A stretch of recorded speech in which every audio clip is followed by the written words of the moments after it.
Olá, amados, graça e paz. Aqui é a Catiane Lins do Ministério Vida e é uma alegria estarmos juntos mais um dia compartilhando a palavra de Deus. Nós estamos meditando nas cartas do Novo Testamento. Durante essa semana estamos meditando em 1 Tessalonicenses e o capítulo de hoje é o nosso capítulo 3. É um capítulo pequeno, mas nós podemos extrair grandes lições dessas escrituras. Nós vimos no capítulo de ontem, nós compartilhamos basicamente 3 aplicações práticas para a nossa vida no capítulo de ontem. Nós vimos que nós podemos e devemos prosseguir o nosso chamado não para agradar pessoas, mas para agradar a Deus. Nós vimos que para permanecermos firmes em Cristo Jesus, nós precisamos receber a palavra de Deus assim como ela é, ou seja, a palavra de Deus não é simplesmente um livro, não são simplesmente palavras de homens, mas é a palavra de Deus poderosa e eficaz atuando em nós. E nós também vimos que o reino espiritual é real e que Satanás tenta trazer oposição contra nós, tenta nos impedir de fazer a vontade de Deus, mas que maior é aquele que habita em nós do que o que está no mundo. E no capítulo de hoje, o capítulo 3, começa falando exatamente sobre essa última questão. Paulo terminou o capítulo 2 falando que ele tentou voltar para Tessalônica. Nós vimos ontem a passagem de Paulo por Tessalônica foi uma passagem rápida porque ele sofreu muita perseguição. Essa viagem missionária de Paulo, a estadia dele em Filipos foi terrível, ele foi preso, açoitado. Quando ele chega em Tessalônica, ele foi perseguido, ele precisa sair, bem dizer, correndo, fugido de Tessalônica, ele vai para Bereia, continua sendo perseguido, ou seja, foi um período de grandes tribulações e perseguições na vida do apóstolo Paulo enquanto ele estava pregando a mensagem, enquanto ele estava fazendo a vontade de Deus. E aí ele começa o capítulo 3, que é uma continuidade ali do capítulo 2, dizendo assim, olha, como nós não podemos ir pessoalmente, foi o que ele falou ontem no capítulo 2, no 3 ele diz assim, eu não pude suportar porque eu precisava saber como que estava a fé que vocês tinham, ou seja, ele estava preocupado. Será que a igreja ficou fundamentada realmente em fé? E aí quando ele chega em Atenas, ele pede para Timóteo, que era o seu cooperador, o seu auxiliar, diz, Timóteo, vai para Tessalônica para saber se os irmãos estão realmente firmados na fé em Cristo Jesus. Se as perseguições que eu estou sofrendo, que nós estamos sofrendo, não abalaram a fé deles. Até mesmo a perseguição que eles estão sofrendo, que nós já vimos ontem, que um irmão de Tessalônica chegou até a ser preso porque ele estava hospedando o apóstolo Paulo. Então eu quero ler esses primeiros versículos com os irmãos. Está ali no capítulo 3, eu vou ler do versículo 1 até o 5. Está escrito assim.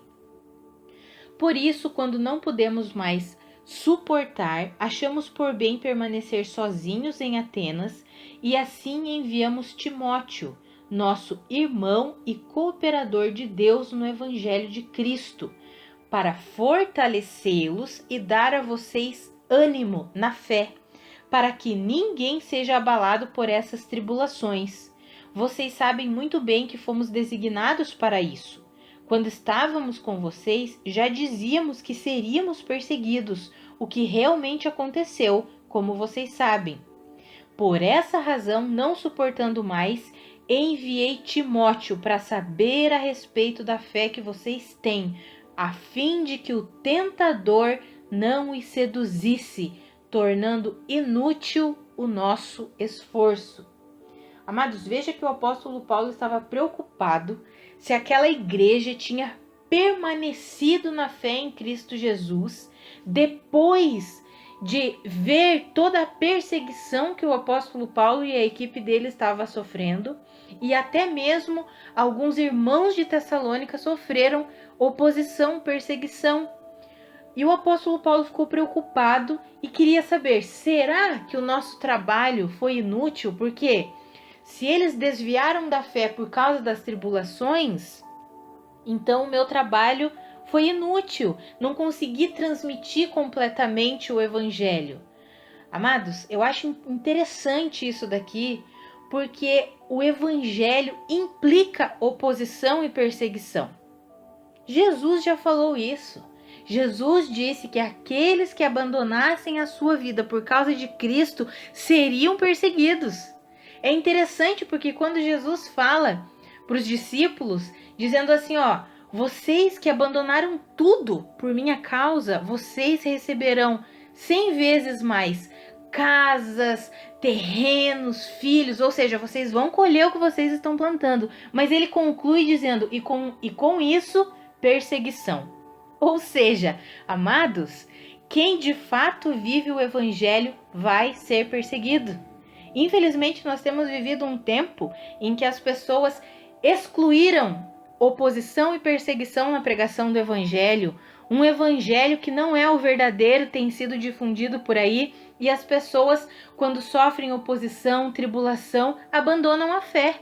E era exatamente essa a preocupação do apóstolo Paulo. Será que eles entenderam de fato o evangelho a ponto de não serem abalados por causa das tribulações? E aí, se nós lermos os versículos seguintes, o apóstolo Paulo envia Timóteo e Timóteo volta com boas notícias, dizendo: Paulo, eles continuam firmes, eles estão fundamentados na fé, independente das oposições. Ou seja, é uma igreja que de fato, mesmo tendo o apóstolo Paulo tendo ficado pouco tempo naquela cidade, eles entenderam de fato como funciona o evangelho, eles entenderam que a vida em Cristo Jesus é extraordinária, mas sim, junto com tudo que nós temos em Cristo Jesus, vêm as oposições, vêm as tribulações, e diante dessas coisas nós não podemos nos abalar. O apóstolo Paulo falou ali no versículo 5 que ele enviou Timóteo para saber a respeito da fé que eles tinham, a fim de que o tentador não os seduzisse. Amados, quando nós estamos enfrentando oposição, tribulação, o inimigo tenta. Olha o que nós lemos aqui, o tentador vem para quê? Para seduzir as pessoas. E é interessante que o apóstolo Paulo ficou preocupado, nós lemos ali no versículo 3, para que ninguém fosse abalado por causa das tribulações que ele estava sofrendo. Ou seja, talvez aqueles irmãos pudessem pensar assim, peraí, mas ele não é o pregador da palavra? Ele não é o cara que traz a mensagem? Como que ele está sendo perseguido desse jeito? Por que Deus está permitindo que ele seja perseguido desse jeito? Não, acho que essa mensagem então não vem de Deus, porque esse homem aí, ele é preso aonde ele vai, ele é açoitado aonde ele vai, ele é perseguido aonde ele vai. Então, isso não deve ser de Deus. Amados, essa era a preocupação que o apóstolo Paulo teve. E aí ele descobriu que aquela igreja não ficou abalada por causa das perseguições que ele estava sofrendo. Que o diabo não conseguiu seduzir, o tentador não conseguiu seduzir aquela igreja. E hoje nós temos visto quantos e quantos que olham para os seus líderes, os seus pastores, ou então para pregadores e dizem assim, não, aquele ali enfrenta tanta oposição, enfrenta tantas tribulações, tantas dificuldades, não deve ser de Deus, não. Amados, esse evangelho que exclui as oposições é um evangelho mentiroso. Jesus já declarou, Jesus afirmou que todo aquele que seguisse a ele, que abandonasse tudo para seguir a Cristo Jesus, receberia muitas recompensas, mas também seria perseguido. Também sofreria oposição. E quando nós lemos os crentes genuínos aqui, lendo as cartas, quando nós meditamos em Atos, nós vemos que a igreja primitiva, aqueles que de fato viveram a fé em Cristo Jesus, foram perseguidos, sofreram oposição. E nós precisamos compreender isso. Nós precisamos entender que viver de fato o cristianismo implica sofrer oposição. E quando nós estamos sofrendo oposição, ou quando algum amado ao nosso redor está sofrendo oposição, alguma tribulação, ou nosso líder, o nosso pastor, nós vemos enfrentando oposição, ao invés de nós sermos seduzidos pelo tentador a pensar que essa pessoa está em pecado, que essa pessoa não é de Deus, isso ou aquilo, nós devemos orar e clamar para que Deus fortaleça os nossos irmãos, porque quem de fato vive o evangelho é perseguido sim e sofre oposição sim. E a Bíblia nos garante isso.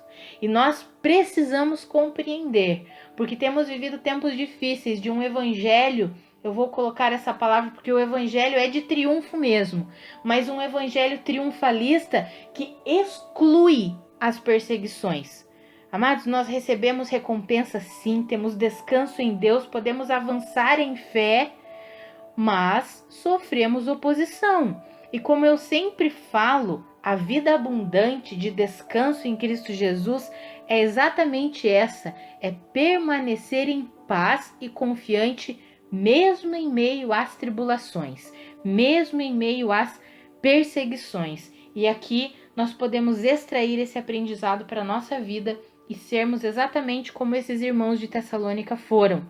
Eles receberam a palavra de Deus como ela é poderosa e eficaz e não permitiram nem que as perseguições que eles estavam sofrendo e nem as perseguições que o pastor deles estava sofrendo, que era o apóstolo Paulo, eles não permitiram que essas tribulações, que essas oposições, que essas perseguições abalassem a sua fé. Eles permaneceram firmes no Senhor. E nós precisamos permanecer firmes no Senhor, independente das oposições que nós estejamos enfrentando. E é basicamente isso que nós podemos extrair desse capítulo. E aí eu quero ler o último versículo com vocês, que é o versículo 13, que está escrito assim: que Ele, Deus, fortaleça o coração de vocês para serem irrepreensíveis em santidade diante de nosso Deus e Pai, na vinda de nosso Senhor Jesus Cristo com todos os seus santos. Amados, é o Senhor quem nos fortalece e é o Senhor quem nos capacita para sermos irrepreensíveis em santidade, ou seja, para levarmos uma vida que glorifique a Deus. É o próprio Senhor que nos fortalece e nos capacita para isso. E é interessante que o apóstolo Paulo escreve aqui, que Deus nos fortaleça, vamos trazer essas palavras para nós, aplicação para a nossa vida, que Deus fortaleça o nosso coração para nós sermos irrepreensíveis em santidade diante de nosso Deus e Pai, na vinda de nosso Senhor Jesus Cristo com todos os seus santos. Amados, quando Jesus pisar em terra, já falei sobre isso e nós veremos com mais clareza nos capítulos 4, 5 e na segunda carta aos Tessalonicenses, sobre a vinda do Senhor. A vinda do Senhor não é um único evento. A vinda do Senhor inclui vários eventos. Um deles é o arrebatamento, outro é a vinda visível e que o Senhor Jesus colocará os pés, como nós podemos ler, ele colocará os pés na terra e nós veremos e todo olho verá o Senhor. E aí nós vemos aqui, na vinda de nosso Senhor Jesus com todos os seus santos. Quando o Senhor vier visível, nós viremos junto com ele. Por isso que nós aqui do Ministério Vida cremos no arrebatamento, seremos arrebatados nos ares e estaremos para sempre com o Senhor. E então terá a grande tribulação, e quando o Senhor vier, que todo olho o verá, então nós viremos com ele, assim como está escrito, na vinda de nosso Senhor Jesus Cristo com todos os seus santos. Nós falaremos um pouco mais sobre isso amanhã e depois nos capítulos 4, 5 e na segunda carta aos Tessalonicenses, que fala claramente sobre a vinda do Senhor, fala sobre o arrebatamento, sobre o período da grande tribulação, enfim, nós veremos mais nos próximos dias. Mas para hoje, amados, o que o Senhor ministrou meu coração nesse capítulo 3, e eu creio que Ele quer encorajar você, não se permita ser abalado e seduzido pelas mentiras do inimigo diante das perseguições, das oposições e das tribulações. Nesse mundo, nós sofremos oposição, mas nós temos que ter bom ânimo, porque o Senhor já venceu o mundo. Amém? Vamos orar? Pai, muito obrigada pela tua palavra. Muito obrigada pela tua verdade. Obrigada porque o Senhor é fiel. Obrigada porque o Senhor é a nossa segurança. Obrigada porque o Senhor é a nossa proteção. Obrigada porque o Senhor é o nosso socorro bem presente na hora da angústia. Pai, eu oro pela minha vida e pela vida dos meus irmãos, para que nós possamos compreender os momentos de tribulação que nós enfrentamos e que nós não sejamos desanimados na fé, que nós não tenhamos a nossa fé abalada por causa das oposições e das tribulações. Pelo contrário, que nós possamos compreender as escrituras de Tiago capítulo 1, Pai, que dizem que a tribulação produz perseverança e a perseverança precisa ter uma ação completa em nós para que nós sejamos pessoas maduras e íntegras. Pai, que nós possamos compreender o propósito das tribulações, o propósito das oposições, das perseguições, que é nos tornar pessoas de caráter, é nos tornar pessoas maduras, inteiras em Ti, Senhor.